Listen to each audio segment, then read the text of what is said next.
الله الحمد لله الذي له ملك السماوات والأرض وهو العزيز الحكيم وأصلي وأسلم على من أرسله الله رحمة للعالمين أما بعد فإن أصدق الحديث كتاب الله وخير الهدي هدي محمد صلى الله عليه وسلم وشر الأمور محدثاتها وكل محدثة بدعة وكل بدعة ضلالة وكل ضلالة في النار والعياذ بالله من الضلالة والنار آمين يا رب العالمين.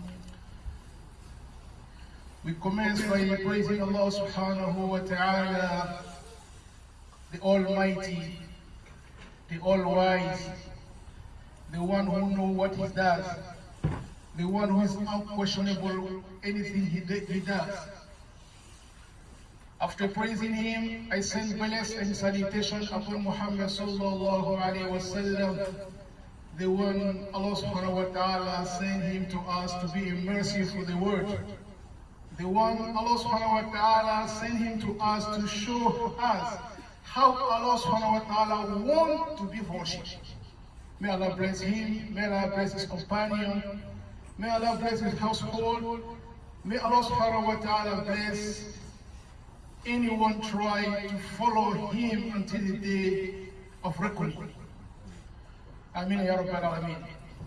My brother and sister in Islam, if you recall, in a nutshell, briefly, last khutbah we spoke about the Jinn. We have to believe in them, the existence of Jinn, we have to believe it. We cannot see the Jinn. That's the topic I spoke about the last khutbah I make here. So we believe that as human beings, as me and you, we cannot see the Jinn in his original form. We saw the Jinn, he can transform himself to the old man, to the animal, any animal. But those can see the Jinn, I mentioned that last week. Prophet ﷺ can see it, Nabi Sulaiman can see it, and some animal can see the Jinn. But me and you, we can't see it. As you know, Prophet ﷺ in his entire life, he saw Jibreel in original form twice.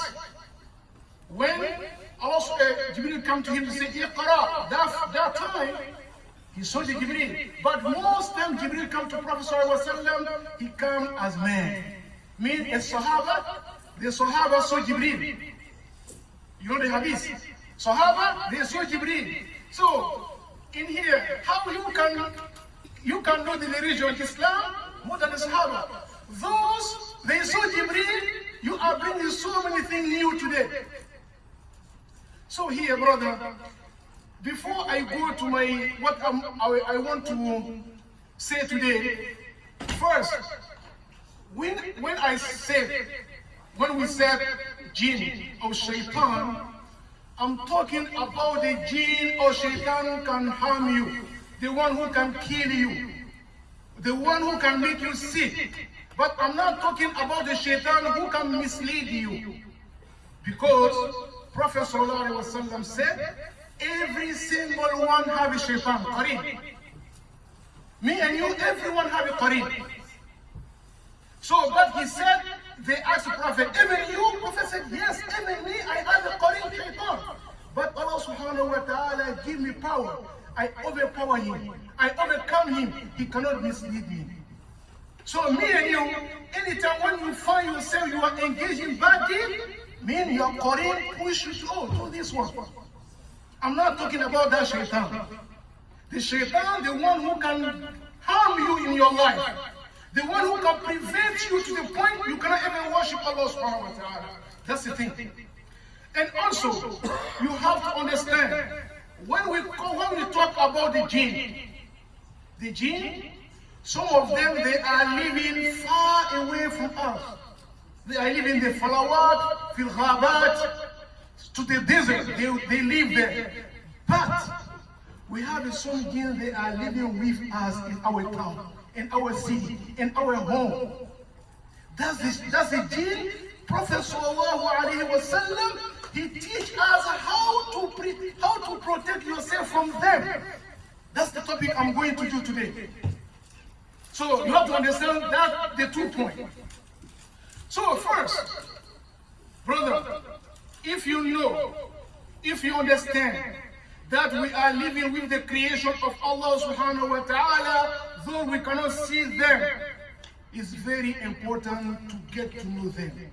It's very important to know how to protect yourself from them. It's very important for you in your life to protect your progeny and your descendants and your children. So we will go and we refer ourselves to the Prophet ﷺ and what the ulama said about the life of Jinn. So, and you have to understand, if we say we have some Jinn are living with us, even Prophet ﷺ teach us, if you eat, you see the bone? The rest of the meat, the bone. He said, do not clean yourself with the bone because it's the food of the Jinn. So any meat was slaughtered in the Islamic way is a halal, is for the Muslim Jinn. But any food, any meat is not halal, is for the kuffar, the Jinn kuffar. So how do you protect yourself from the harm of Jinn?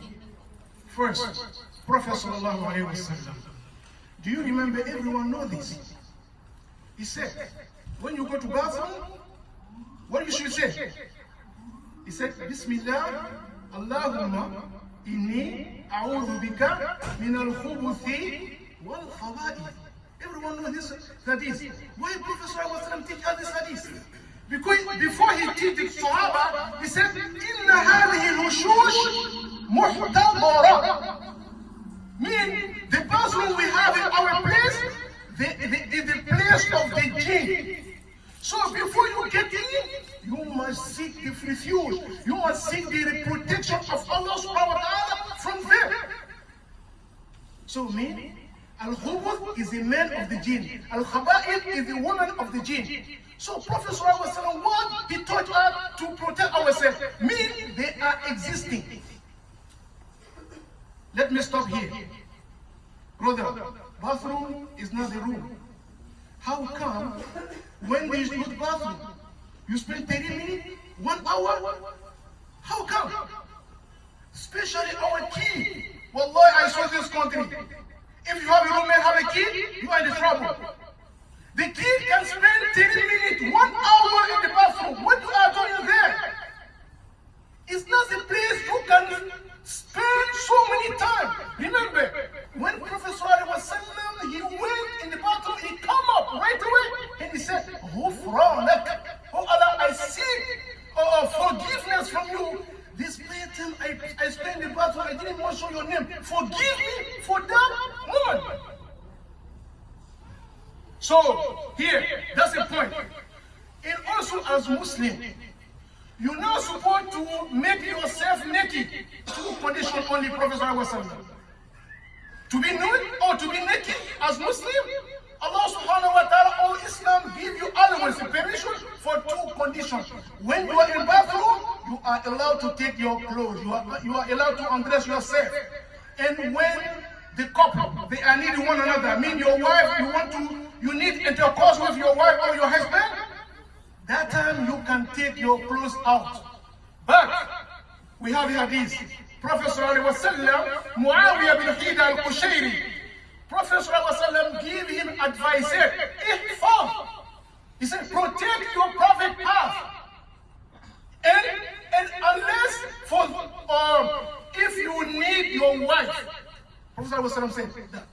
You need to undress yourself when you need your wife. That's the only one woman Allah subhanahu wa ta'ala give you permission in the bathroom.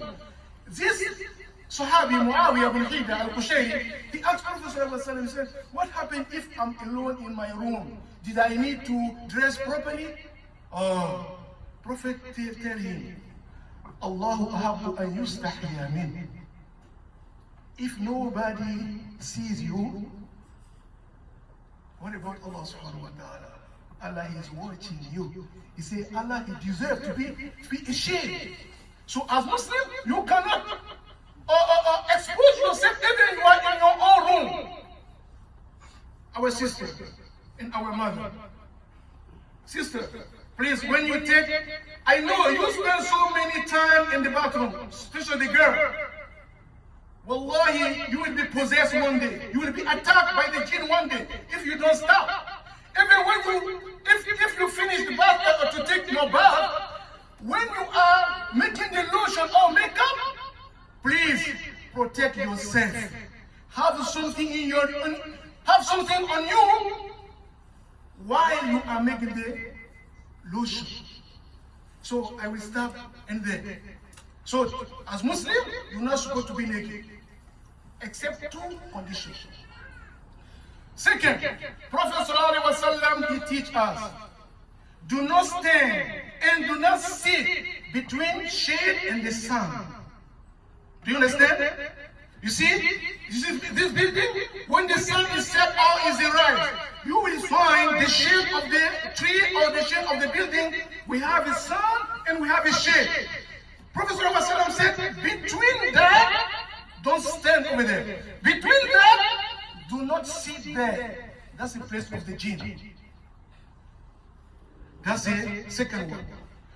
And Prophet ﷺ, he taught us, do not pray in the cemetery, in the graveyard. It's the place of shayateen. Wallahi, we understand that today. How many people? Prophet, he said, كنت نهيتكم عن زيارة القبور فزوروها فإنها تذكركم الآخرة. In the beginning of Islam, the Sahaba, their faith wasn't solid. Their faith, the Iman, it was so weak.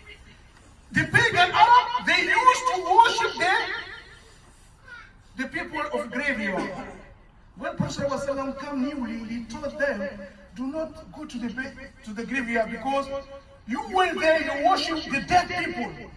But after when the Sahaba, the Iman became strong and solid, Prophet said, I prevent you in the beginning, do not visit the graveyard, but now you can go to visit the graveyard because he reminds you the death. If you reach there, you look yourself, some people you are better than them, they are there. Some people, they are better than you, they are there. So when you went to cemetery, that's the lesson only you can learn. But we don't go to seek help from the dead. But be mindful. How someone died, he didn't go him by himself. The people took him to there. Did you see any dead person walk to the graveyard? No. Be mindful how dead person can help you. That's a shirk. May Allah protect us. You say, wali. But I do. Wallahi, you don't know what happened to that person in the graveyard. You don't know. Do you know his situation? Maybe you too. Maybe him himself, he needs your help to pray for him. That's the point. And also Prophet ﷺ, he teach Salman the Pharisee. He said, if you can, do not be the first person to get to the market. The first person who entered the market, do not be. And do not be the last one who come up in the market. He said, he's the place of the shayateen. You understand that? How you have a conglomerate between two couples is in the market. But someone will say, Houstaz, we don't have market here, we have a supermarket. You know, back home, the market and here is different. But even that, the market is market. He said, do not be the first person to enter the market. That's the advice of Prophet Muhammad sallallahu alaihi wasallam. The time. We have something dangerous. That's the next one. We have history. The history, Ghazwat al-Khandaq, Ghazwat al-Ahzab.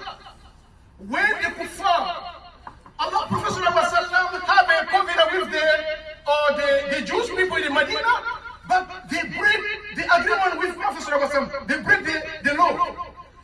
Now they went to Mecca to of the kuffar, they are preparing to come back to fight Prophet ﷺ in Medina.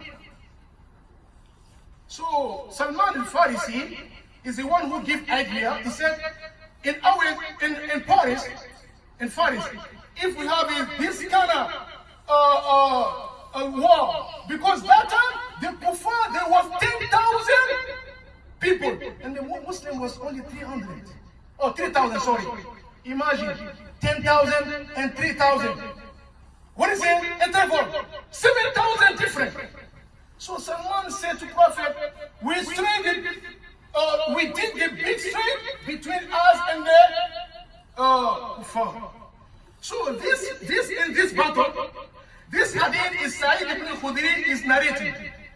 He said, Abu Sa'id, one Sahaba, he went to him. He wanted to visit him. He found him was praying.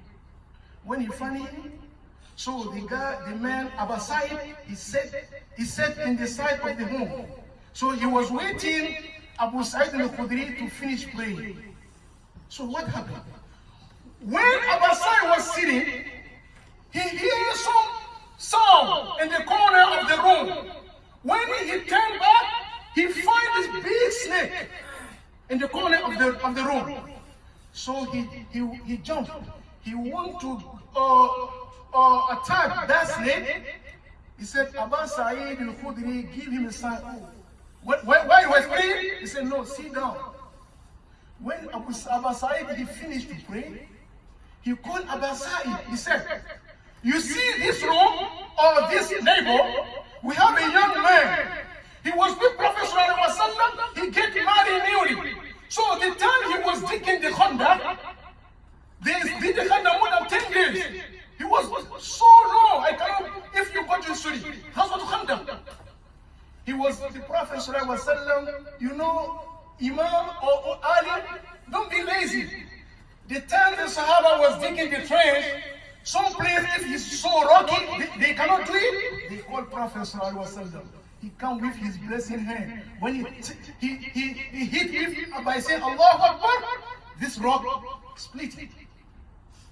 But you are Imam, you sit down home, you don't walk. You say you are helping people. Help yourself first. So to be lazy is not the sunnah of Prophet. As Imam, you have to work. That's the sunnah of all the companions and all the Prophets sallallahu alaihi wasallam. So this one they said the man he get married newly. So new wife. Sometimes he said he asked Prophet sallallahu alaihi wasallam, can I visit my baby? Prophet sallallahu alaihi wasallam give you permission. So one time, when he went his home, as he came to the gate of the room, he found his wife was standing on the gate. Oh, he was jealous. What are you standing here? It's normal. Huh? He said, no, please, don't do anything to me. Go to room and see what happened. Oh, this Sahaba, he went to room. As he came, he found big snake on his bed. Does the bed make the woman go out? Do you understand?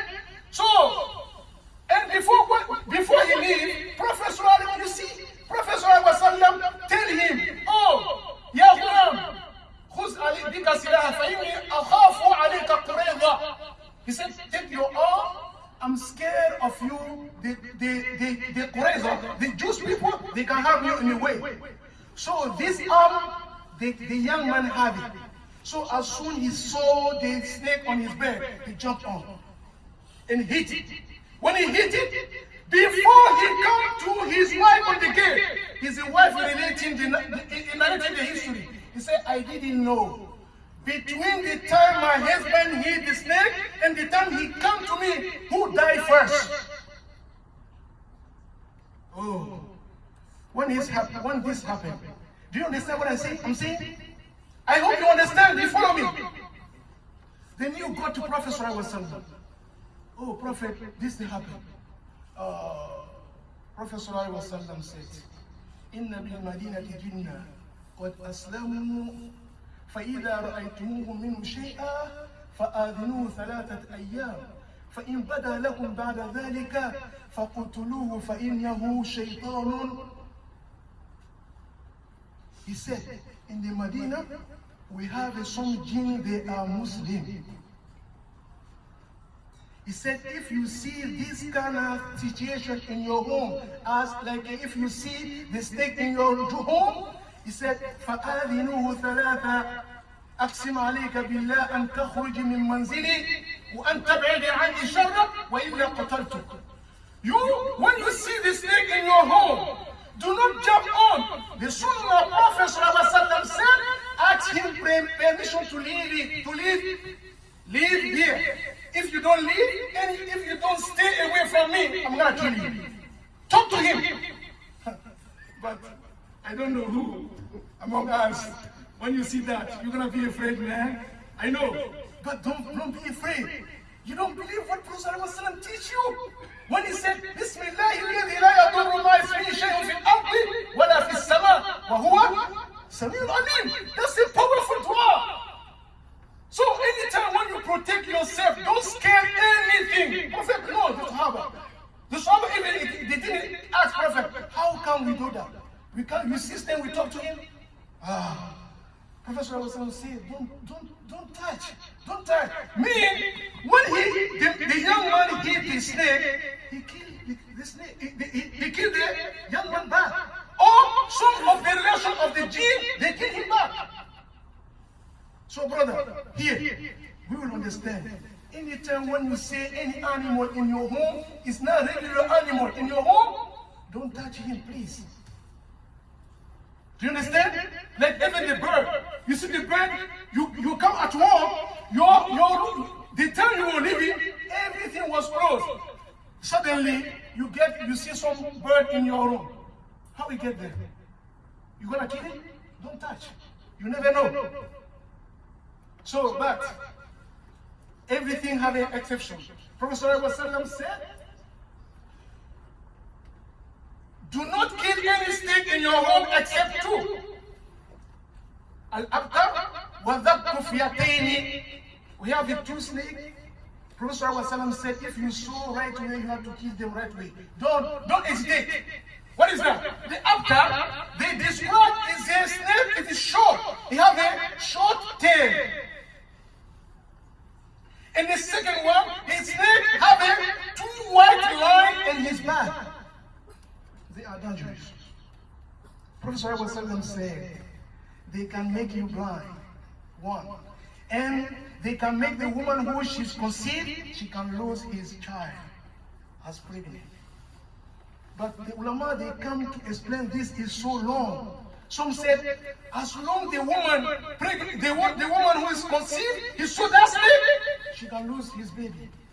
Because the venom of that 2 snake so dangerous. And you will remember, in our country we have a snake, he can spit.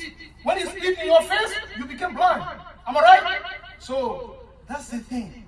أقول قولي هذا وأستغفر الله لي ولكم فاستغفروه إنه هو الغفور الرحيم.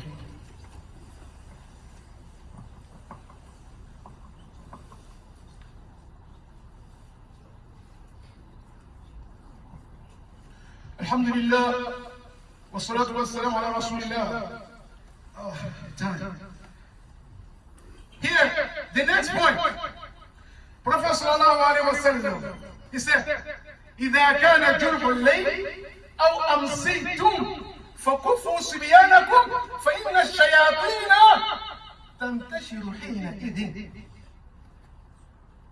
He said, when the night comes, mean close to Maghrib, the sunset, between sunset and until Isha, that woman, he said, Kufu Sibyanakum, keep your children close to you. Keep your family close to you. فَإِنَّ الشَّيَاطِينَ تَنْتَشِرُ حِينَئِذٍ. That woman, if you want to understand, I can use the word, is a rush hour of the jinn. And he said again, close your door. Every door must close. The time of Maghrib, close it. The jinn, there are so many endowments. Brother, why Prophet ﷺ mentioned especially the children? Why? Because they are innocent. They don't have anything to protect themselves. Do you understand? But you, maybe, you have something to say to protect yourself. But Prophet ﷺ, your children, do not let them run around in the time of the Maghrib. Brother, the jinn are there. They can harm you anytime. That's why I said in the beginning, you understand. We have a jinn, they are living with us.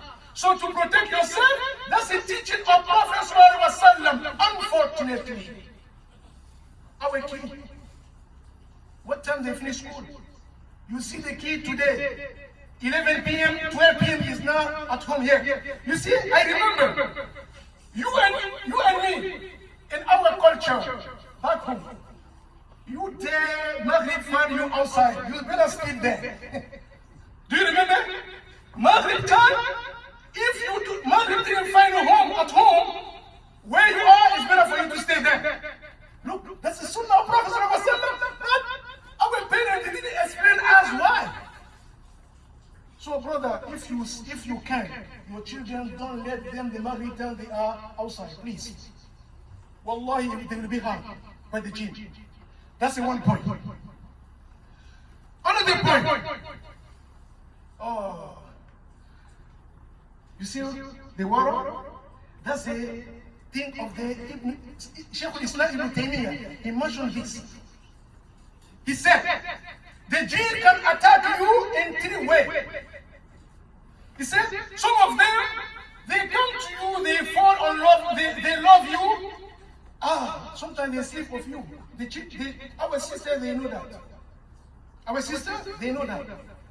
You see the girl or the woman, she feels it at night, someone come to her every time. To the point, sometimes even the man cannot tell her, I love you. She spent all his entire life, no money. Please, don't blame everyone.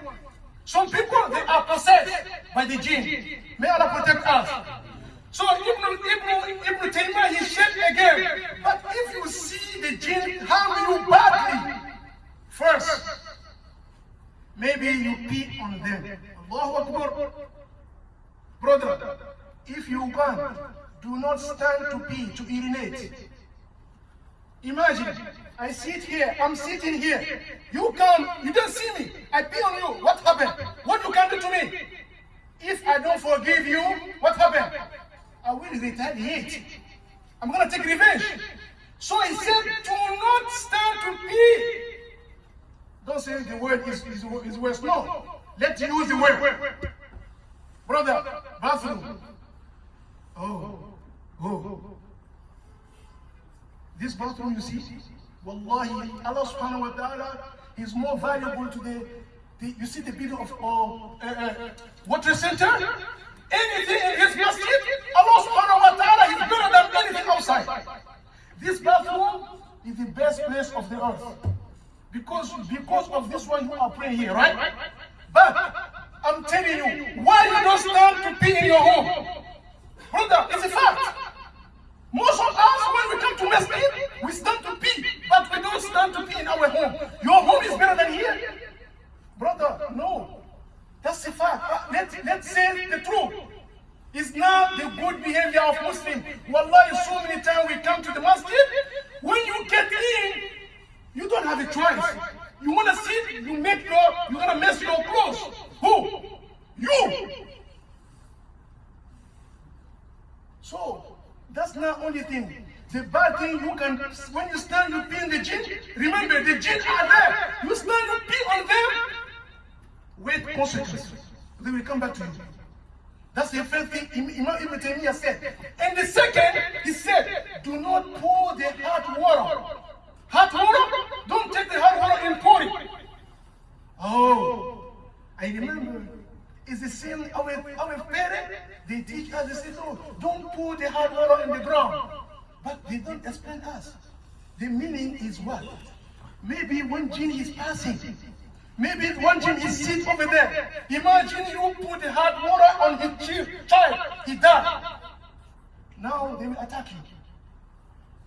They will attack you. So what is this one thing? And also, he said, anything you do, like throwing something, or anytime when you do action, be careful.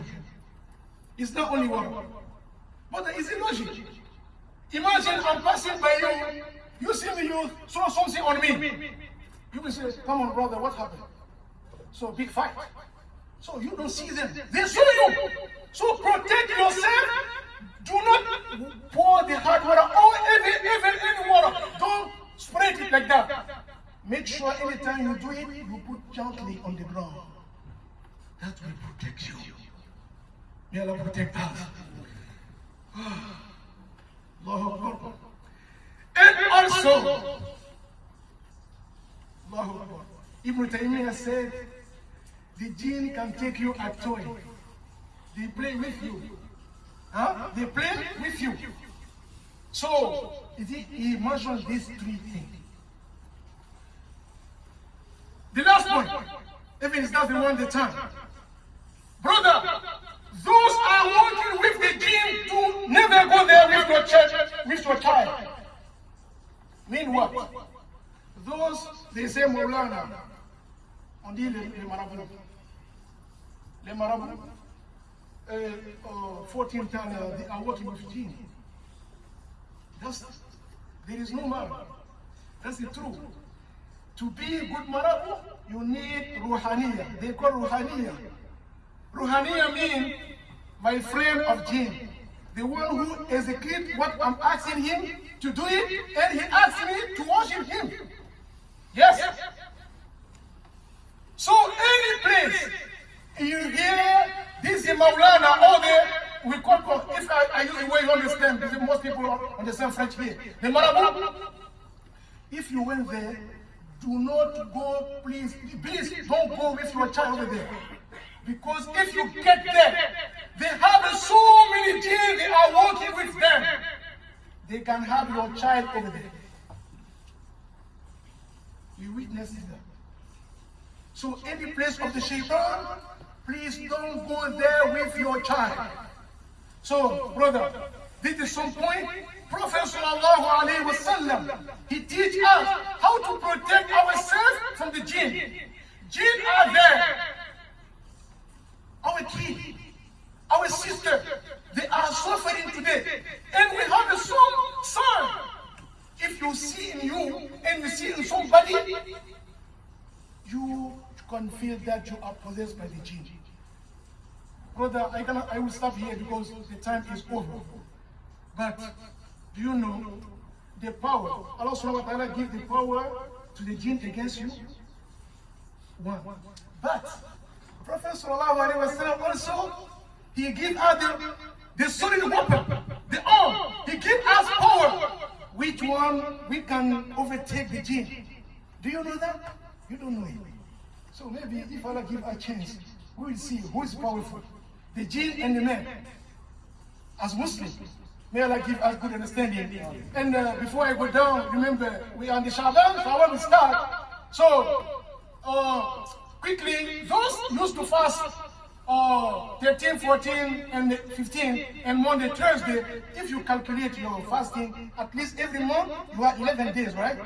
At least, or not 11 days. So, but when the Shaban comes, you must double. I think you can get 20 days or 25 days. Because Prophet ﷺ, he used to fast a lot in the Shaban. So even the power of Prophet ﷺ, he said, they never see Prophet fast a lot any month after Ramadan, except the Shaban. So make a fast, a lot of fast in Shaban, and make the tahajjud, pray. Like Shaban is like a training to welcome what? Ramadan. So you see any game, before the player go to the playground, they give him few times that's it, Shaban. And Prophet ﷺ mentioned that also this month, all your deed of year, the angel will show to Allah subhanahu wa ta'ala. It's better for you to be fasting. So I'm encouraging you, those who used to fast a lot, double. But be careful. 15 Shaban is a bid'ah. You don't have a reward. The one who doesn't fast anything, he wait until 15 Shaban. Oh, that's a big day. You have a message everywhere. Please, if you do it, you are harming your belly. Faqat. Hein? Tu es en train de... Je ne sais pas comment il faut dire quoi. Hein?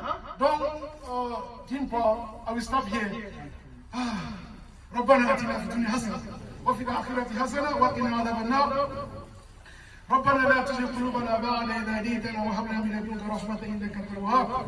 اللهم إنا نسألك يا سابغ النعم ويا دافع النقم ويا فارج الهمم ويا كاشف الظلم ويا من أعدل من حكم ويا حسيب من ظلم ويا ولي من ظلم ويا أولا بلا بداية ويا آخرا بلا نهاية ويا من له اسم بلا كنية. اجعل لكل أمورنا فرجا ومخرجا يا رب العالمين. اللهم صل على محمد وعلى آل محمد كما صليت على إبراهيم وعلى آل إبراهيم وبارك على محمد وعلى آل محمد كما باركت على إبراهيم وعلى آل إبراهيم إنك حميد مجيد. قوموا إلى صلاتكم بارك الله فيكم.